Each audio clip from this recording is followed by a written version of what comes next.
Olá pessoal, eu sou o Fernando Rocha e esse é o nosso Saúde e Bem-Estar de hoje. Nesse programa a gente vai falar sobre libido. O que é a libido? Qual sua importância para a vida, tanto do homem como da mulher? Libido seria apenas um impulso sexual? Será? A ginecologista doutora Rayana Campos e o urologista doutor Leonardo Souza estão conosco hoje e vão falar muito sobre isso. Temos também, claro, o quadro Mitos e Verdades, para ajudar ainda mais a gente compreender o que é o libido. Está presente desde a infância e nos acompanha por toda a vida. Seja bem-vinda, seja bem-vindo. Está começando o nosso Saúde e Bem-Estar.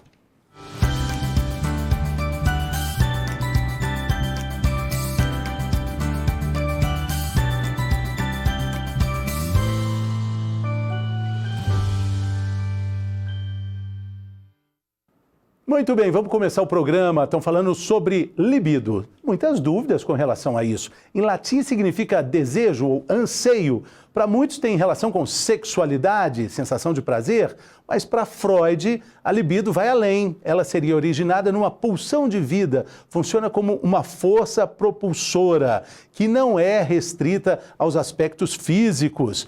Ela também se estende ao lado psíquico e emocional. Bom, seja no biológico, no psicológico, libido é muito importante para a mulher e para o homem, para todos nós.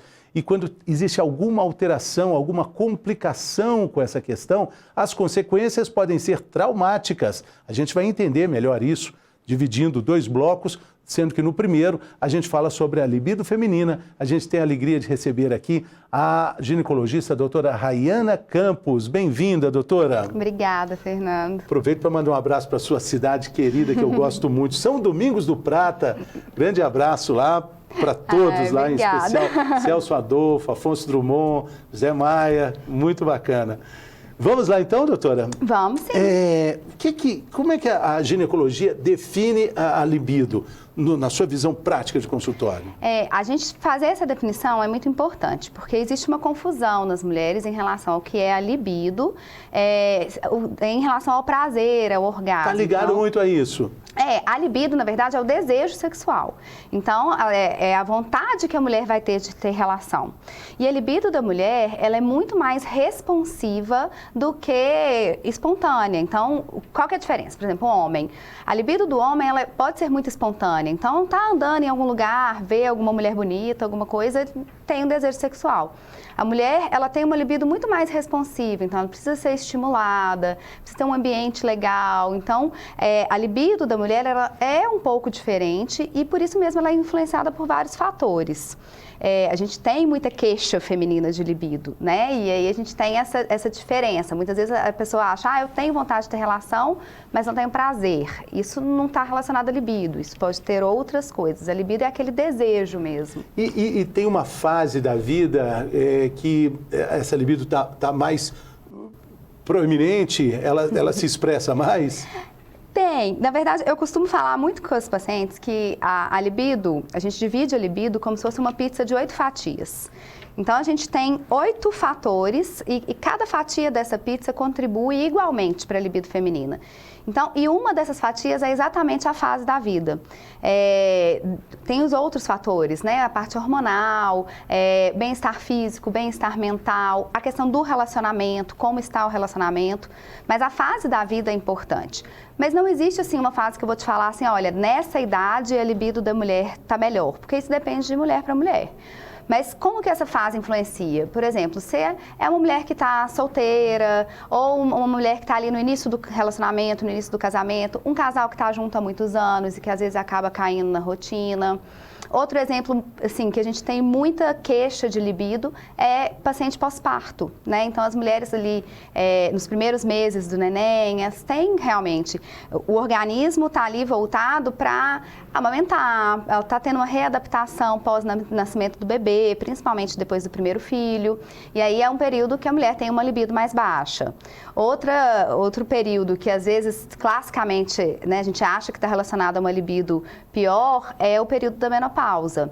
Mas a gente vê algumas mulheres que melhoram a libido nesse período. Talvez porque têm um autoconhecimento melhor, talvez porque não estão mais preocupadas, às vezes, né, no período fértil elas estão ali preocupadas com uma gestação indesejada, e aí elas se conhecem melhor, não tem mais essa preocupação.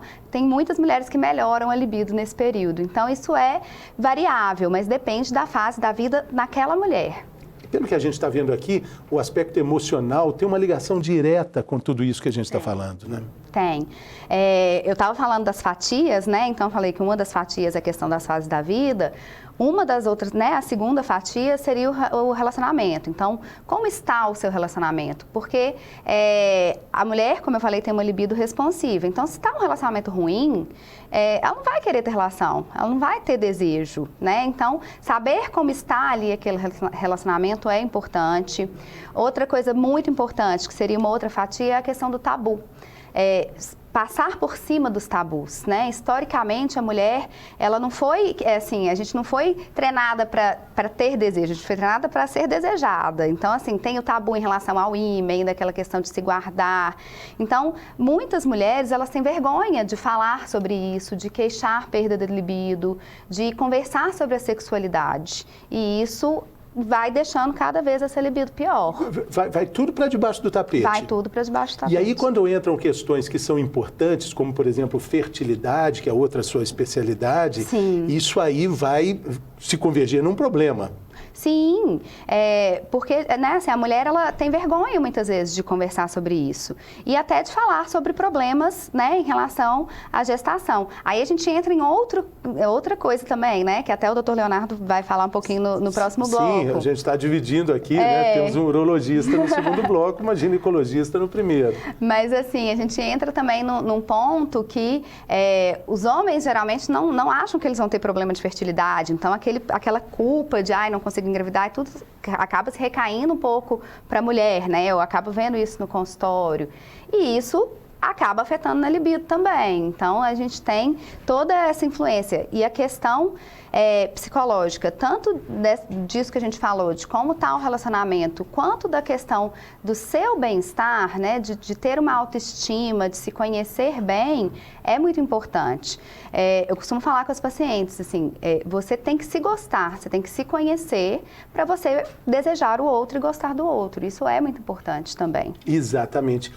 Porque a gente está vendo aqui que nessa fatia de pizza aí de 8 pedaços, espero que seja uma pizza gigante, porque o seu brotinho é gigante. Tem que ser uma pizza grande. Pizza grande, né? Muitas coisas podem alterar essa libido feminina, né? Sim.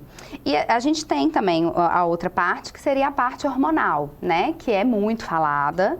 Mas por que eu gosto de falar da pizza de 8 fatias? Porque hoje veicula-se muito que a libido da mulher, ela está totalmente relacionada à questão de deficiência hormonal. Então, fala-se muito assim, eu vou repor, por exemplo, testosterona e vai ser a resolução de todos os problemas. Ou, sua libido está ruim porque você está usando o anticoncepcional.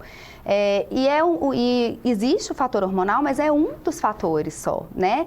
A gente pegar uma paciente, uma mulher que chega no consultório para mim, por exemplo, fala que está né, com alteração da libido e que usa, por exemplo, anticoncepcional oral, e eu atribuir aquilo só ao anticoncepcional, eu estou limitando muito aquilo, sabe? Assim, então, eu posso até ter que suspender o anticoncepcional dessa mulher, eu posso até ter que repor testosterona em algum momento, mas eu restringir só essa questão hormonal é muito pouco. Eu preciso conversar sobre esses outros fatores. E conversar é algo que acaba ficando difícil quando a gente fala de algo tão cheio de sensibilidades como a sexualidade feminina. É comum algumas mulheres levarem essa questão ao longo da vida, durante anos e anos, e depois falar, olha, isso aí então eu tive. Sim. Ou estou tendo esse problema? Muito, muito comum.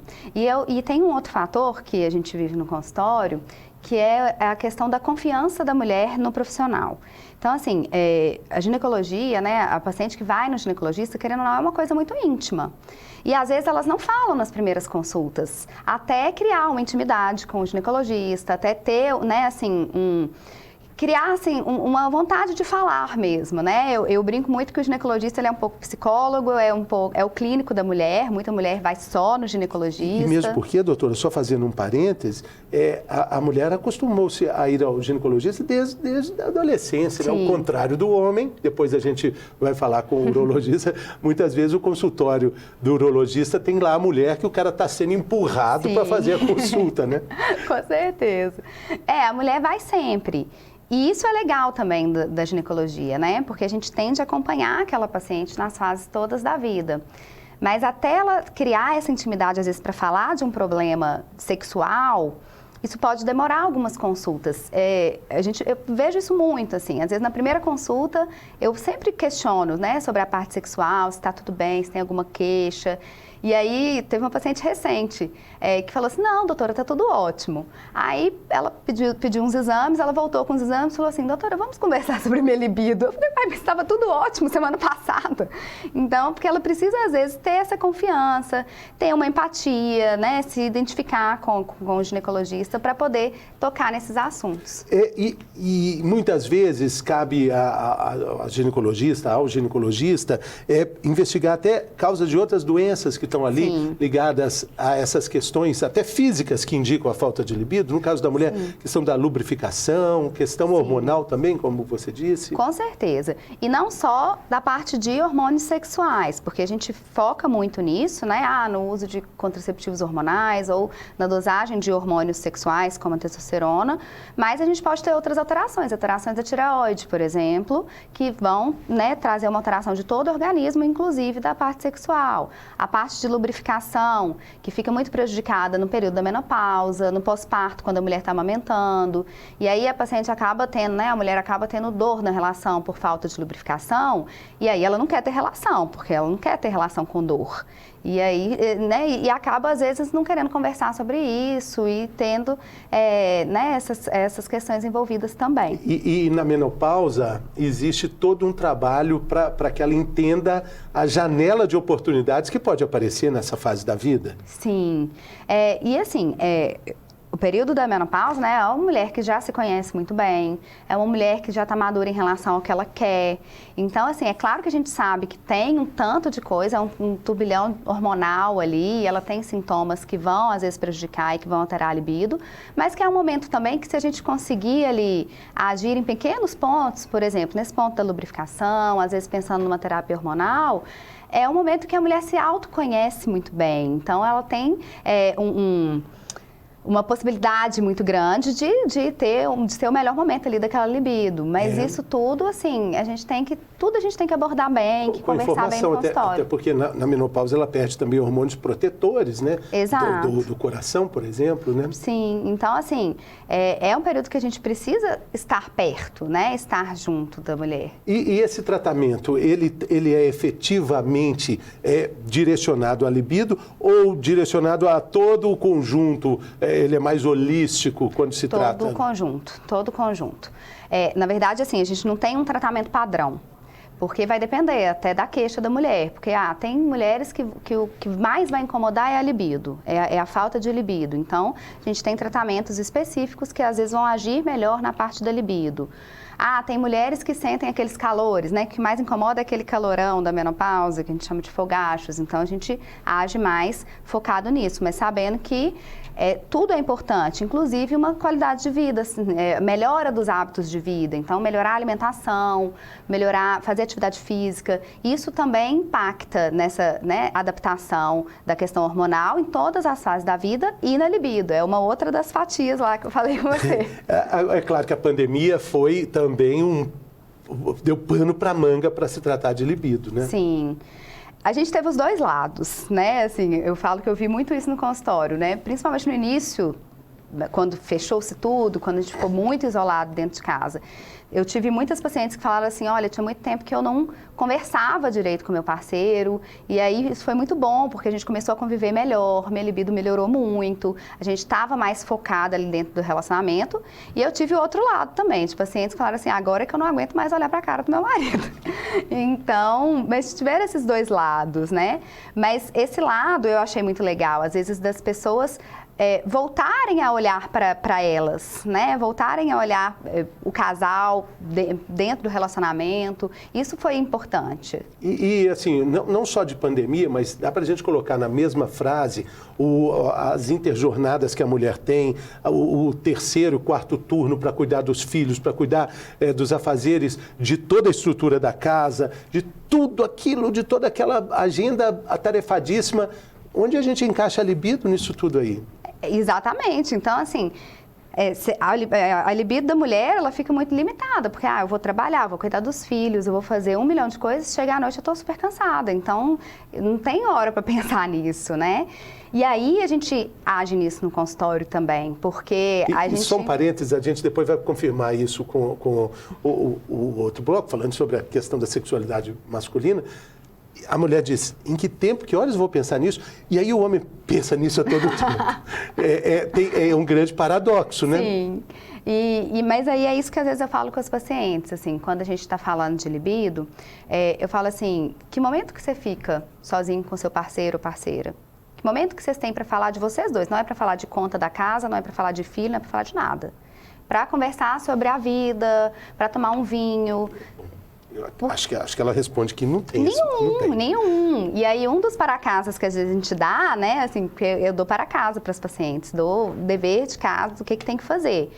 Que é óbvio que a gente vai olhar as outras coisas, que a gente vai olhar a questão hormonal, que a gente vai olhar tudo, mas a gente faz esse para-casa. Olha, você vai deixar 2 horas do seu dia, né, assim, da semana, um dia da semana que vocês vão sair, você e o parceiro, a parceira, e vão se divertir juntos, se abraçar, entendeu? Porque isso faz diferença. Isso é muito interessante, porque a gente está falando de um problema, a gente usou a expressão de empurrar para debaixo do tapete, é um problema que ele vai sistematicamente sendo deixado de lado e depois vira uma outra coisa maior que não dá nem para perceber onde começou, né, doutora? Sim. E é isso, e às vezes não é um problema, porque às vezes eu tô falando assim, vocês acham assim, mas é um casamento que está ruim, pensando assim, ela quer até se separar. Não é isso, às vezes é um relacionamento que entrou na rotina, que isso acontece com o passar dos anos. E a gente vai perdendo isso mesmo, né? Eu tive uma paciente que falou assim comigo, olha, quando eu estava namorando, eu tinha relação várias vezes na semana e tudo. Agora no casamento, no início do casamento, era 3 vezes no mês.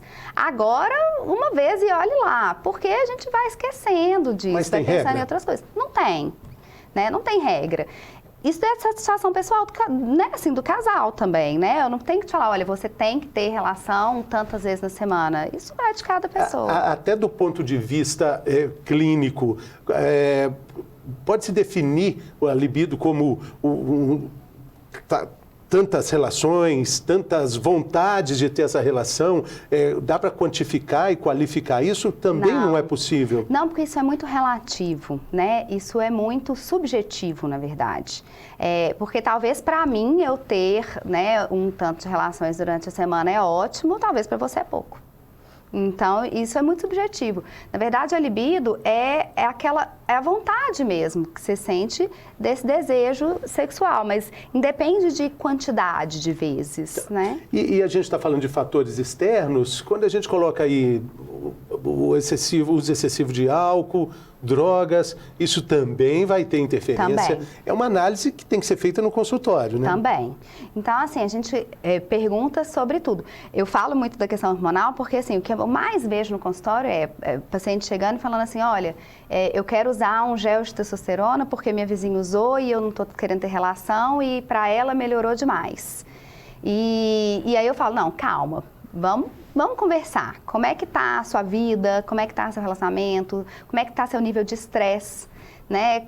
Assim, como é que você tá de saúde física mesmo, né? Porque, eu tô com vários problemas de saúde, não tô me sentindo bem, eu também não vou ter vontade de ter relação.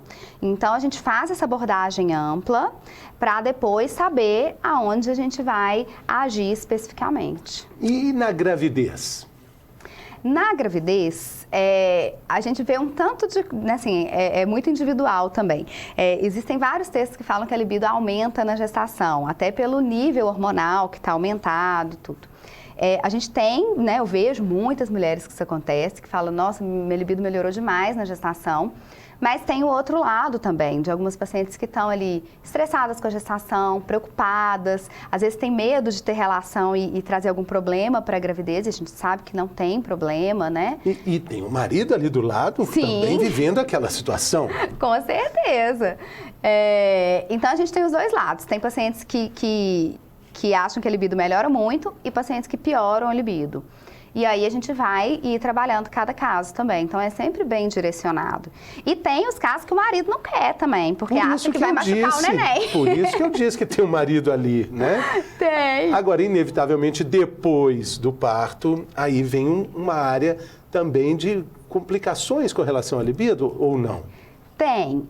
A própria amamentação, assim, a própria readaptação do corpo no pós-parto causa uma redução de libido. Então, eu vou ter ali uma readaptação hormonal. A própria amamentação, né, os hormônios que são necessários para a produção do leite e para a manutenção da amamentação inibem a ovulação e reduzem os hormônios sexuais. Então, isso deixa a libido da mulher menor. Além disso, tem a questão de estresse, de preocupação com o bebê, de readaptação, né? O período de pós-parto, principalmente aquele período mais imediato, que a gente chama de puerpério, é um turbilhão de coisas que está acontecendo, né? Eu falo que o pós-parto não é fácil. E a gente não fala muito sobre isso. Geralmente as mulheres se preparam para a gravidez, durante a gravidez e para o parto. E não esquecem que existe um pós. Sim, sim. É muito comum, doutora, muitas mulheres fazer um planejamento assim no período de licença maternidade. Eu vou estudar grego, vou fazer curso de crochê e tricô, vou fazer também aulas de cultivo de samambaias. E não consegue fazer nada. De jeito nenhum. Não, nesses 6 meses eu consigo? Não consegue, não dá. Né? Não, primeiro que amamentar é difícil, amamentar só é fácil em novela, mas assim, é uma adaptação, é um bebê que eu vi uma analogia uma vez que eu adorei, que é assim, o período do puerpério é o encontro de uma pessoa que mudou para outro país e não sabe falar a língua desse país e você também não sabe falar a língua dela. Então, você está ali conhecendo o que o bebê quer, o que você quer, seu corpo está mudando. Então, não dá para fazer isso tudo, não. Por isso é importante a participação do homem ali, e pelo menos entendendo toda essa transformação, essa literal revolução que está acontecendo ali depois da gravidez, né? Sim. E não é fácil, assim, nesse período, rede de apoio que a gente fala, né? O homem, a família em si, tudo. Ter essa rede de apoio é muito importante e a mulher aceitar a ajuda também, porque muitas vezes a mulher, ela fica com esse sentimento, né, de se eu precisar de ajuda para cuidar do meu filho, eu vou ser menos não se mãe. Culpar, né? Exatamente. Nós estamos falando sobre libido e a gente tem aqui no quadro, aqui no programa, doutora, um quadro que se chama Mitos e Verdades. Preparada? Toma uma aguinha antes, enquanto a gente chama a vinheta.